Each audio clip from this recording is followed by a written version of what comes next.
Eye on South Asia is brought to you by Wells Fargo. Wells Fargo, together we'll go far.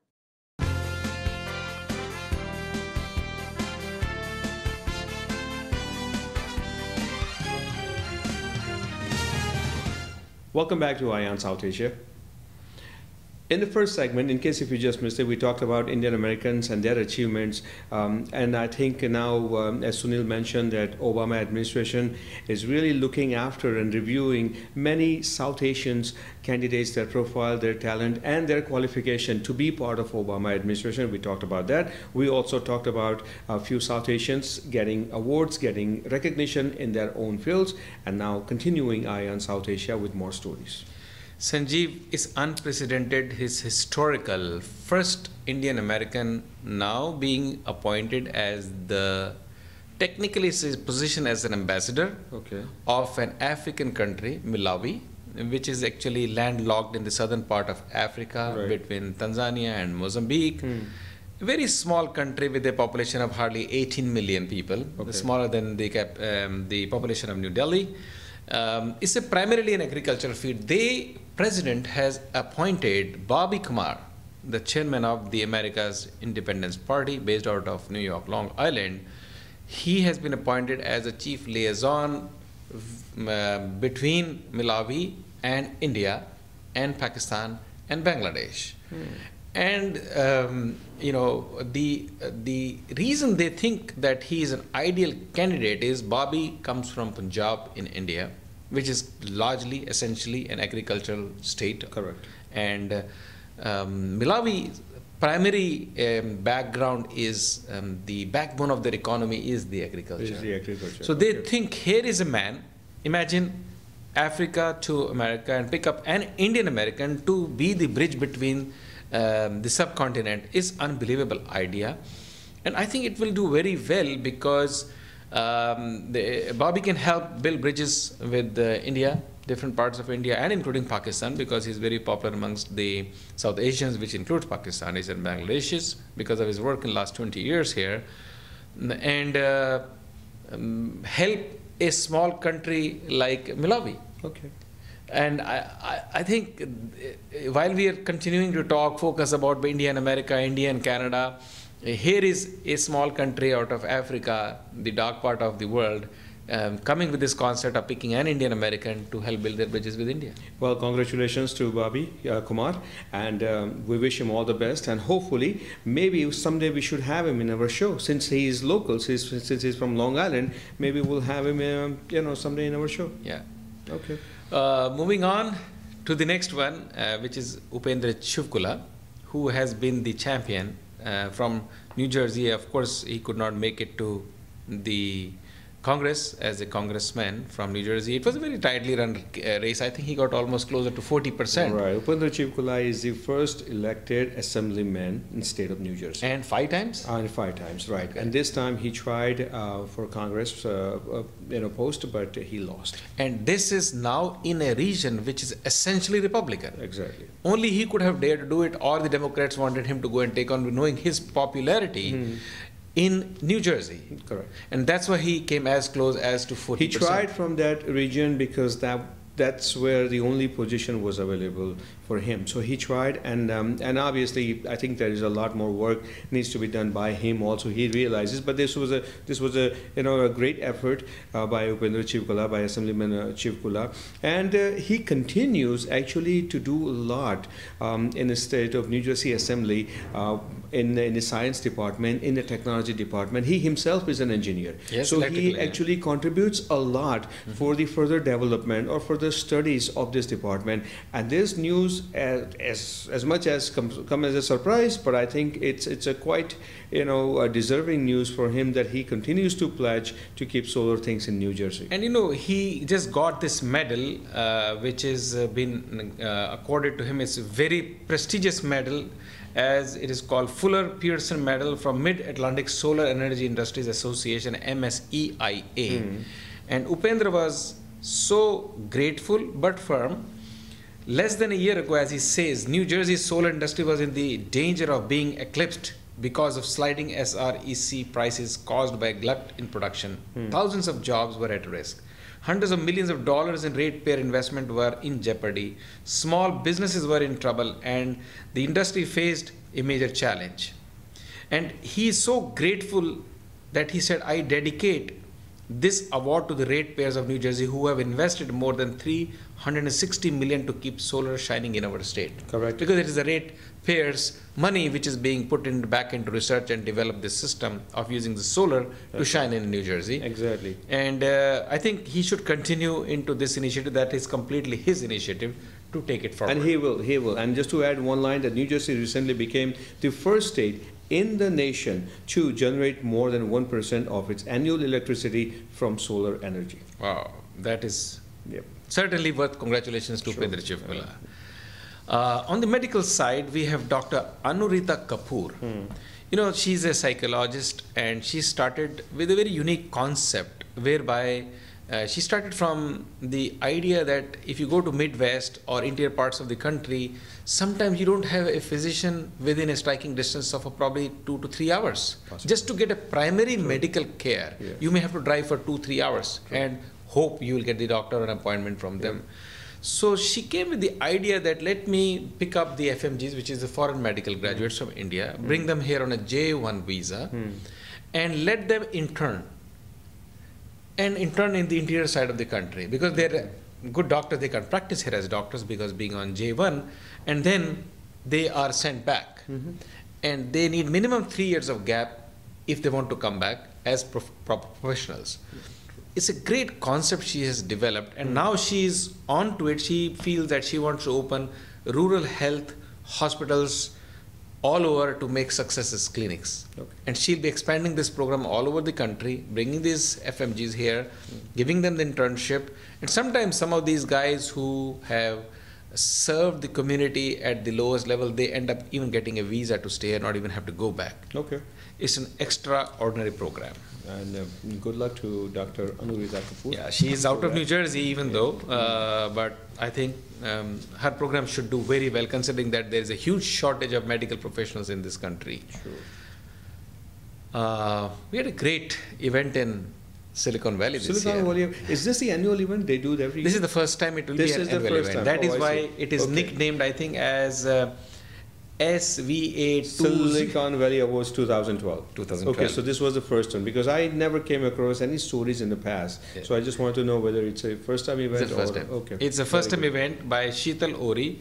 She is the West Coast Bureau in charge for the Indian Express North American edition, and a great entrepreneur by herself, and she connects with the community very well. It was a fantastic event they did at the Fremont Marriott. I believe it was very, very well organized, Okay. very well decorated, and people, it was like a red carpet affair essentially.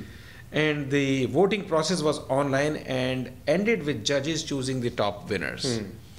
I believe Praveen Sugala, he is the co-founder of Radio Zindagi 1550 with restaurant, and he has lots of restaurants, Biryani Bowls, Paratha Point and whatnot, and he's been also one of the leading dealers for Dish Network. Okay. He got the Entrepreneur of the Year award. Then there was Vandana Kumar of India Currents, Palvinder, he is nicknamed as Pali, Jagat of Playground Pictures, Pratham and IDEX in the NGOs, Ranjit Singh Gill, an author, writer category in the science and technology, Poonam Samswal, and Dr. Pannu of Pannu Dental Care were among some of the honorees. Okay. It was a great event, as you will see it from the visuals here. And here I came across a note that Silicon Valley Awards 2012 making a difference about the people who actually live in Silicon Valley, and they help community to grow and also become a better and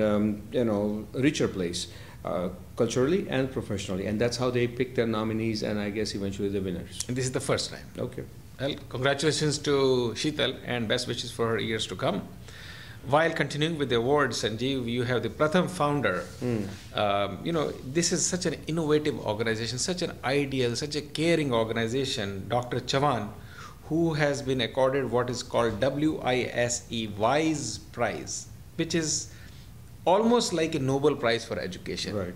Because Pratham is an NGO and it is constantly striving to raise funds to send to India for children to get educated. That's right. And for that reason, they have been accorded this award, the first major global prize for its kind, and recognizes individuals or a team for an outstanding world-class contribution to education. Our congratulations to Pratham. Very interesting on this, Sanjeev, the insider trading case. You want to expand on it, as we were talking before this recording on this.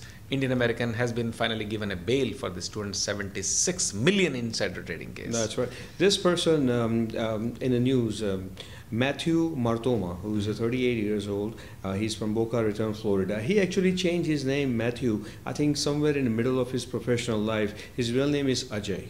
So this Ajay or Matthew Martoma charged in this $276 million scam in the summer of 2008 by using insider tips that he obtained from a doctor about Elan Corp and Voith LLC. And actually, Martoma had worked for CR Interesync, a unit of Cohen's SAC Capital. This entire case is quite confusing and quite difficult to understand, but what it is that he was actually receiving tips, insider tips, because he had worked in this medical or health industry, so he had his connections and he was receiving tips, and at the same time he was helping this hedge fund titan Stephen A. Cohen personally, that he was trying to avoid losses for that company and at the same time help them to make profits.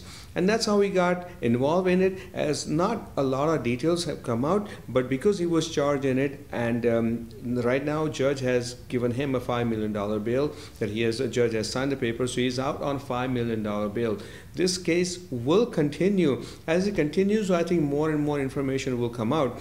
And as I think we're just about to be done with Rajaratnam story, followed by Rajat Gupta story in this insider trading, and hundreds of millions of dollars involved in also. And this story has come out. Once again, Matthew Martoma of the, Boca Raton, he also lived in Stamford, Connecticut. But as more stories come out in the coming weeks, we'll share that with you.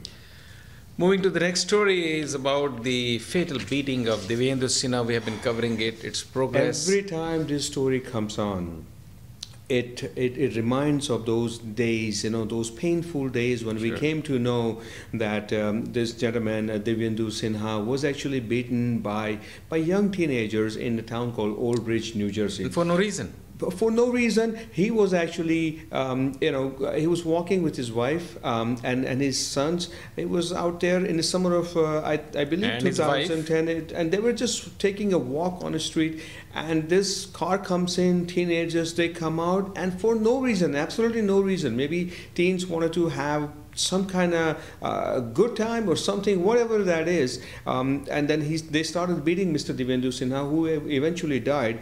But this teen, Stephen Contreras, who actually was driving a car, he was acquitted on all the charges. And now this case is for retrial. And the jury selection has been completed now. So eventually case will begin in this Old Bridge, New Jersey. And I think here Sinha Parivar and their attorneys trying to prove a point that Contreras was also involved in it at a point, and he should be also punished for it. Absolutely, he should be. This is the very bad message that he was let go. This trial should reach out to that conclusion, hopefully, and prove the point. Yeah, that's it. So, and again, like I said, every time the story comes out, it just brings sad memories back. Sanjeev, we need to ultimately accept that Indians are happening in North America, and there are people who have their own jealousies. So I guess sometimes kids get motivated and go ahead and do what they have done. Hopefully better senses will prevail and such incidents don't get repeated. Or at least right now the justice should be served. I mean, they should get justice for no reason. There is How no can question someone come out and start beating? Moving to the Diwali celebrations, last couple of weeks again have been including great celebrations of Diwali, which is the India's New Year. And Diwali has become really a national festival for Indians in America, and including now Americans looking at it by accepting as a new year for Indians. Even White House, they have started to recognize Diwali. This has been going on for a couple of I think years. maybe what about 1 or 2 decades? Eventually, US will have a national holiday on Diwali. Hopefully, if you have an Indian president in the Washington Or vice DC, president. whichever way. But we had at the Surrogate Courthouse in downtown New York, John Liu, who is the controller of New York City, Right. and he is contending for the mayor's position for next year. He's competing. He's in the election fray. He organized a Diwali celebration where almost like 200 Indians got together Right. who celebrated it under that roof. And very nice event. And he also recognized few Indian Americans. Amongst them was obviously the AIA New York. They do the big Diwali event on the banks of Hudson this year. The current president, who is Ranju Batra, Right. was given the honors. Right. Of course, the event was supported by the India Tourism, and there was Ravi Batra. There were merchants from Jackson Heights. They really, all felt very good that here is a state which they adopted as their home, and now the controller, who could be the mayor next year, is accepting them as one of them and their biggest event, and it is being celebrated under the roof at Surrogate Courthouse. Yep. Good. Good news, and Very again, good news continues on India's Maharaja Express, as it is called. Right. And I believe they have been awarded the best luxury train by CNBC Travel in 2010, and named first runner-up in the Reader's Choice Award for Condé Nast Traveler in 2011. It is the luxury train in It is India. a luxury train, and I don't think anyone out there who has not heard of Maharaja Express. It is so luxurious and it is so expensive that I wish that we could take a ride someday on this Maharaja's Express. Now, Maharaja's Express comes to US. I believe that not the entire train or something not going to come to US, but some of the train compartments, they are sending it to US so that way people in the US can see that how luxurious these train compartments are. I mean, there is a spring water available, there's a Wi-Fi, there's a phones, and there's all kind of luxury amenities that It's one not will a train enjoy. that you used to take to commute to work, or a train that you used to take for Yeah. a journey to go back home. This is a luxury. absolutely- It's like the American cruise. Yep. It's a vacation train. Right, exactly. And this train is designed to transport guests into a more gracious age of train traveling. And when this train actually travels through India's beautiful landscape, and the mountains and the hills and everything, it must be a great experience, which I have not been experienced, but one day, I hope to. Well, while you're traveling mentally to be in that train, let's talk about Jab Tak Hai Jaan. Shah Rukh Khan is back. Your favorite man. Yeah, my favorite man. I know you like Amitabh Bachchan more than Shah Rukh, Okay. but he was kind of out of contention for last 1 year because of his experiments last year with that Dawn 2, and there was one more movie he made, Ravan or Yeah, something. Ravan. Both of after, them after were Ravan. okay. Now this Jab Tak Hai Jaan, I think Jab Tak Hai Jaan more was in the spotlight because of Shah Rukh Khan and Katrina Kaif. Of course, movie directed by now we can say late Yash Chopra. Yes. He actually passed away, I think, towards end of the filmmaking of Jab Tak Hai Jaan, and also there was a song to be shot in Switzerland. And before unit was about to leave for Switzerland, that's when Yash Chopra became sick, was admitted into hospital, and then that's where he passed away. So that song never got shot. Otherwise, Yash Chopra would have made his last trip to Switzerland. And he's like a so-called ambassador of Switzerland. He's gotten so many awards from the government of Switzerland Because he for opened up promoting Switzerland on international every level. movie. Exactly. I Coming think back there to- is a train station named after him or something like Oh, that. that's a news to me. Okay. But coming back to this movie, Jab Tak Hai Jaan, Yash Raj Films production, directed by late Yash Chopra, starring Shah Rukh Khan, Katrina Kaif, and Anushka Sharma, finally hit the screen on the Diwali day. And no surprise to anyone, movie has done phenomenal business, not only in India but UK, USA, Worldwide, and, India. and other overseas territories, because Shah Rukh Khan and Katrina Kaif, and because Yash Chopra's last movie. I have not watched the movie, but the only part I really want to see in the end how they give credit to Yash Chopra and also kind of take notice of his memorable work done in the past. So many great movies that Yash Chopra has given, and a king of romance, as we call him. Sanjeev, and I happen to have seen this movie, but considering that this is the last movie from Mr. Yash Chopra, I think it is not worth even putting into critics' table. So I would refrain from making any comments. It's just a beautiful visual experience from one of the topmost cameramen from India, Mr. Because the Mehra. movie was partly shot in London, in Ladakh also, Kashmir, that they were there, and other than that, you see just regular studio shots. No, but it's visually stunning. There is no question about it. And of course, Shah Rukh Khan is good at such movies instead of, I think, experimenting into the Ravans of the world. And he's back, as people say, king of romance. He doesn't like it. He wants to be called king, not king of romance. Right. But this movie has put him back into the track, I would say, close to $30 million already collected, which 150 crores, and he's a partner in the movie, and not including the satellite rights, which were probably sold for like $8 million, not including the audio rights, which is probably $2 million.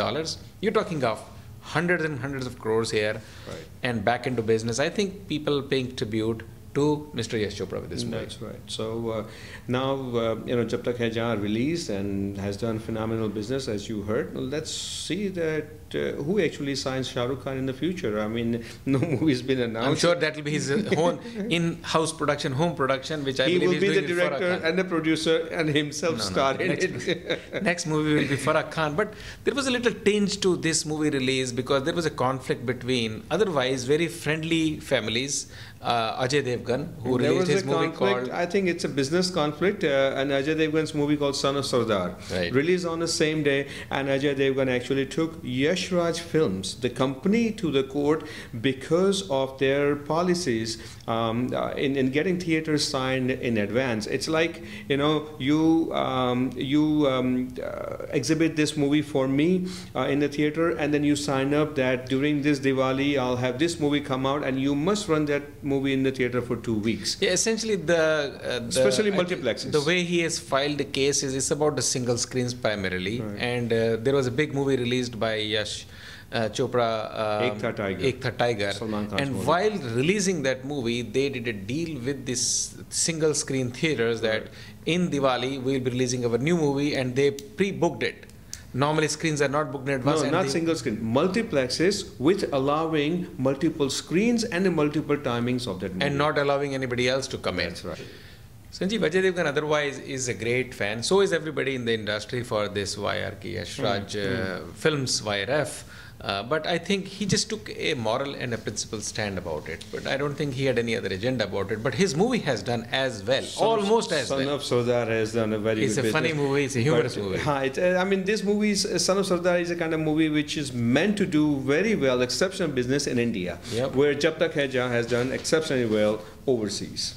So that is the end of this week's stories on our Eye on South Asia. That's right. Thank you so much for watching Eye on South Asia. Next week, at the same time, make sure that you come and watch Eye on South Asia on Crossings and YouTube. Don't forget, we are available on YouTube under Eye on South Asia.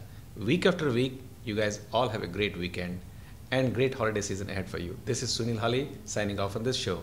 Goodbye. And I'm Sanjeev Pandya. You take care of yourself.